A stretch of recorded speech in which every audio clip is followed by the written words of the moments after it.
minute. I'm still driving, but it just hit me. Did I hear correctly, Marcus soliciting his audience members to get with, to date CJ, Lil Ike? Marcus was saying, hey, y'all women, y'all know, y'all love that crazy D. If you want to get with him, reach out to me. So Marcus is actually encouraging women to date this crazy, certifiably crazy man who has a history of beating women. I mean, Jim Brown, Ike Turner, James Brown type of beating on women.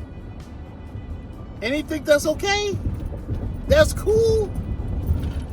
That's a ha ha ha ha? Boy, Marcus, you are one sick puppy. You are one sick puppy.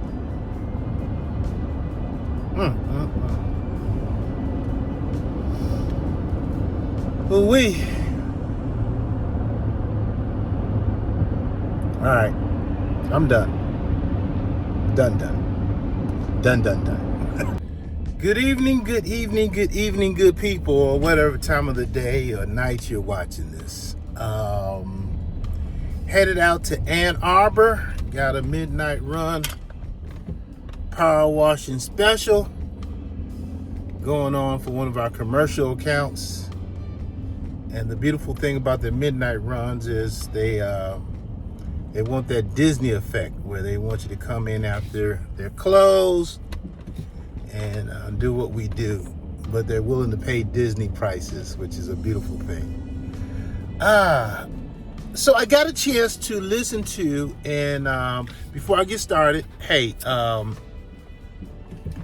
understand hands-free devices are required, and I just ordered a hands-free device on Amazon, especially this time of year where I spend so much time on the road, and I'm not stationary. So for those of you who are concerned, I ordered a hands-free device. It will be here overnight, Amazon, so we can put it on the windshield, right? So thank you, I appreciate your concern. However, I'm not going live, and I'm not trying to read the chat, which I think is insane. So this is definitely pre-recorded. All right, let's get to the getting. Let's get to the getting. Basically, Marcus aired a response from CJ in Heaven. I keep want to call that girl Heavenly, but I think her name is Heaven. Her street name is Heaven, rather.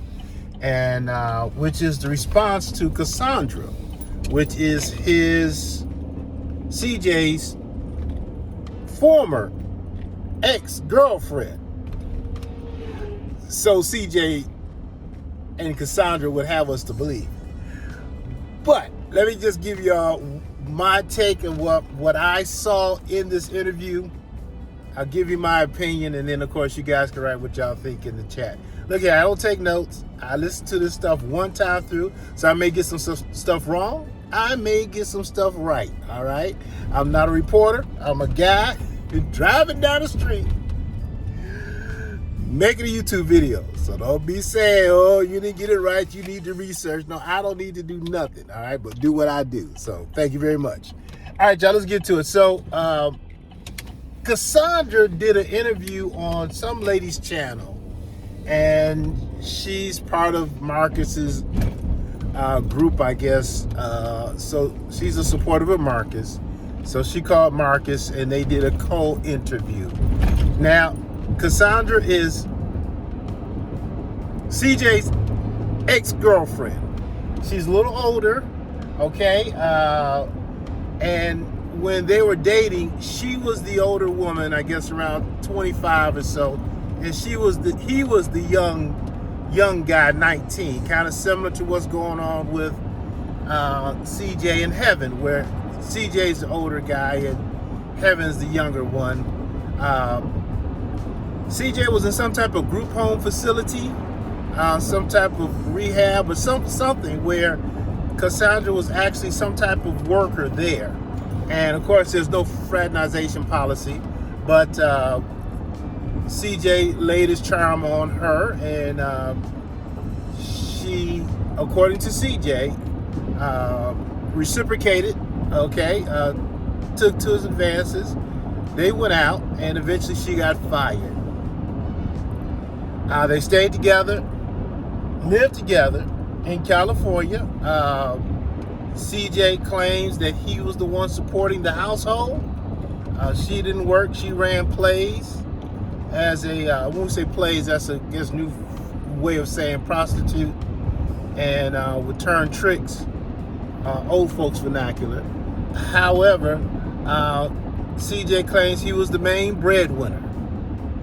CJ goes on to tell us that Cassandra is still in love with him, and that Cassandra is still in contact with him. CJ produces text messages showing where, as of Friday, they were still in communication.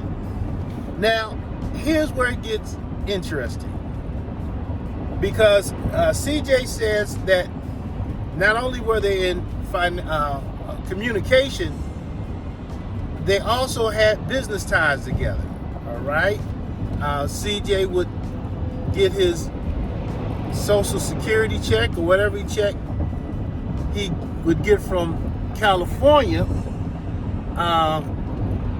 disability check. She would cash it for him and send him $500. So they had some type of arrangement going on. All right.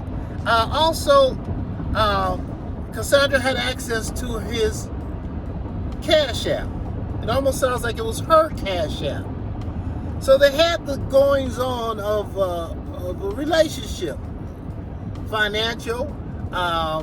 CJ did show text messages where they were in communication, and they spoke about love and caring for each other.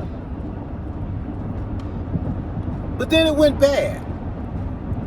And it appears that some way or another, Cassandra found out that heaven was not just a prostitute working for CJ the pimp. Based on the YouTube videos, it seems like Cassandra found out maybe there was more to it than what CJ was letting her know. And at that point, Cassandra got upset, locked him out the Cash App, and then also went on the YouTube channel to do a kind of air-all, tail-all video. Did I get that part right so far? Kind of, sort of. Then it gets more interesting, because it gets worse. It gets much worse. It turns dark. It turns negative. I don't like saying dark. We're black people. It turns negative. And CJ goes on to justify the abuse that he put on Cassandra. He goes on to say, Cassandra swallowed bleach, punched herself in the stomach, causing herself to abort a child, left it there in the toilet, and told him to go look at it. And he was so upset, CJ, because CJ has 7 children. We don't hear nothing about those children, do we? But that's another story for another day. Where are those baby mamas? And is any of his money going to support those children? But CJ is claiming that he saw that, and that enraged him so that was justifications or grounds for CJ to break Cassandra's jaw and to blacken and swirl her eyes shut. CJ went on to say how she would not make love to him. She would do a play, wouldn't touch him. CJ went to go on and say that she would not perform oral on him. And just on and on. I could hear the violins going on in the background. Marcus, the interviewer, he was almost giddy. just relating, co-signing, high-fiving. Oh yeah, if she'll give you head, well, hey. It almost seemed as though I was watching a version of the He-Man Women Haters Club. I was watching a version of the He-Man Let's Whoop a Woman's You-Know-What Club. Now, then I thought about it, said, well, Marcus does have that in his history. So I can see how he could co-sign what this Lil Ike, CJ Joker is saying. All right, so that's the backstory. Let me give you my take on this whole thing, all right? Here's the deal. And I'm going to say this several times in this video. End of the day, nothing justifies a man breaking a woman's jaw. Nothing justifies a man beating on a woman till her eye is shut. Nothing justifies a man beating a woman until to a pulp. Now, this is CJ's version of the story about this whole baby thing. Yeah, we'll see. Now, Cassandra, she made it sound like she didn't have too much dealings with CJ. Now, she did admit that there are businesses that she has in his name. She said that, right? So, Cassandra said, CJ still loves me. And CJ says, well, Cassandra still loves me. I'll tell you the truth.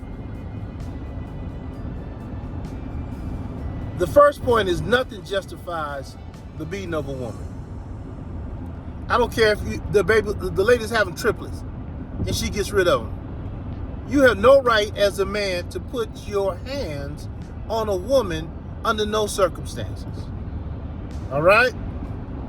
Now, oh yeah, I forgot to tell you, we're going out to Ann Arbor. Got about an hour ride, about 40 minutes ride, this traffic, light traffic. So we're just going to roll, and that's why I'm holding the phone. I know I got to get a hands-free device. I ordered it, okay? I told you all that. So just ride with me, and let's continue on. So one, nothing justifies you putting your hands on that woman. Nothing. If it's that bad, leave. Walk out the door and don't come back. Now, you saying that she manipulated you because you were a 19-year-old in the rehab program? Well, you came on to her.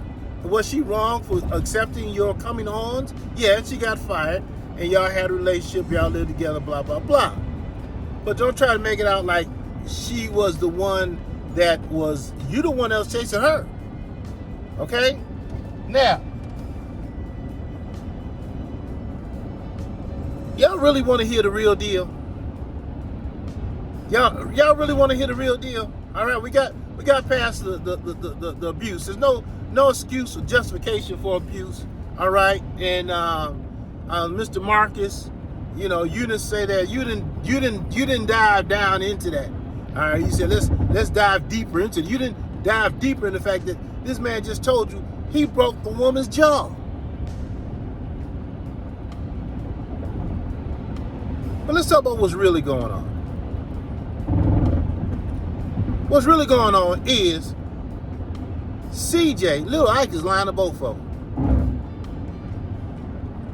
Lil Ike, out of his own mouth, says that he lies to Cassandra because she can't handle the truth. Something that's popular with us men. We like to say that, you know, we love you so much, so we lie to you because you can't handle the truth. All right? So he was lying to Cassandra about the relationship with heavenly. He didn't let Cassandra know that heaven is his girlfriend. Well, that's what he's telling heaven. Cassandra thought, based on what I'm guessing, the e-messages that Cassandra was alluding to, stated that, hey, I'm pimping this young girl. All right, I'm gonna tell people we together. I'm pimping her, and but don't worry, mama. You know, you still number one in my life. But for whatever reason, through watching those videos,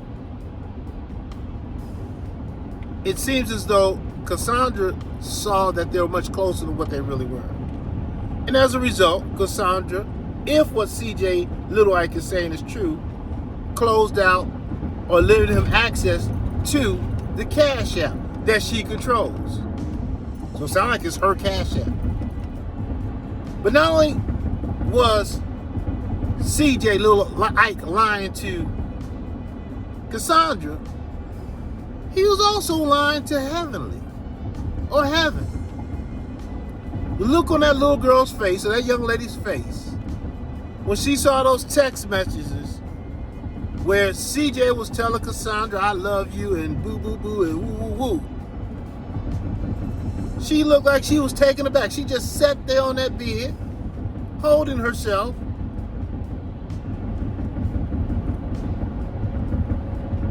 Almost in shock. Now, of course, she had to play it off because, hell, Lil Ike will beat her to a pulp if she doesn't.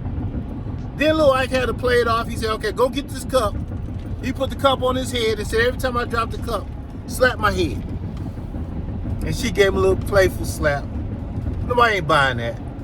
End of the day, it is my belief, my opinion, that CJ was lying to both of those women. He was lying to Cassandra and lying to Cassandra about Heaven, and lying to Heaven about Cassandra. And guess what?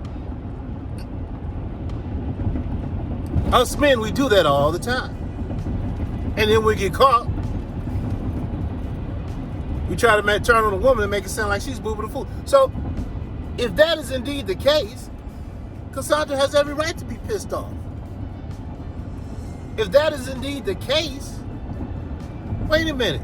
I'm holding this Cash App for you, and I'm supporting you and your girl? I thought that was your hoe. I really hope Cassandra comes on, does an interview. My channel is always open to you, Cassandra, because I would like to hear your side of the story, your rebuttal to what he's saying. End of the day, bottom line is, let me go back to my number one point that I'm making.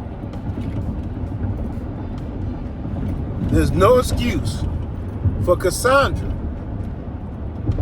having her jaw broken, her eye swollen shut, beaten to a pulp by CJ. He is an abuser of women. And for Marcus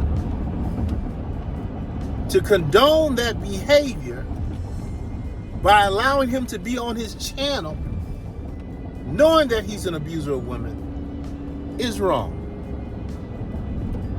It's wrong. What more do you need to see? The eye swollen shut. His own words, he broke her jaw. And Marcus and CJ laughing and kikiing and giving each other high fives. Oh yeah, hey yeah, she did that to me. Oh, what the heck?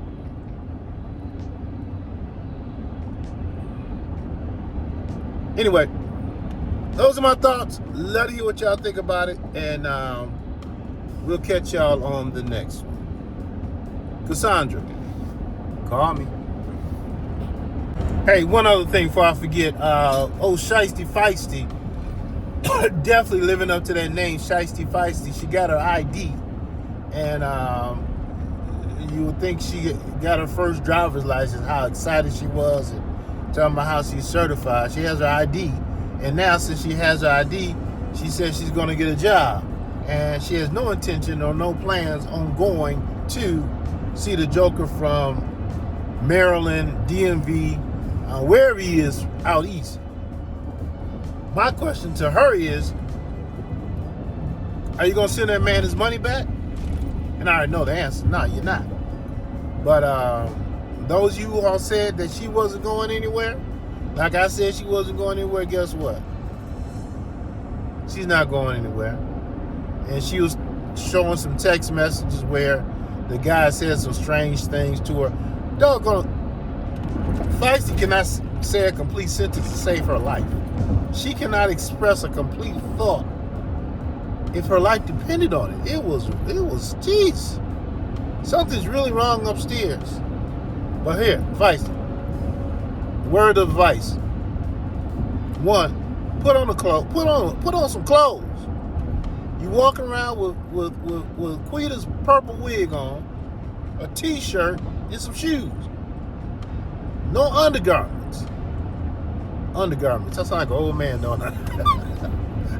No undergarments, doggone it. Second of all, as I said before, you play with people's money, you don't know who this guy is. You don't know what he looks like. And if something happens to your behind because of this, and I'm sure with the little notoriety you're getting, there's other people that you're going to play with their money. It's not going to end well. And your boy Tragedy, I already told you, he's a runner. He's a runner. He's a track star. All right? So, end of the day, you just going to be there looking stupid. But anyway, congratulations on your ID. And yeah, let's see what you do with it. Let's see what you do with it. Send that man back his money. All right, y'all, I'm still driving. I got about another 30 minutes before I get there. Anyway, later.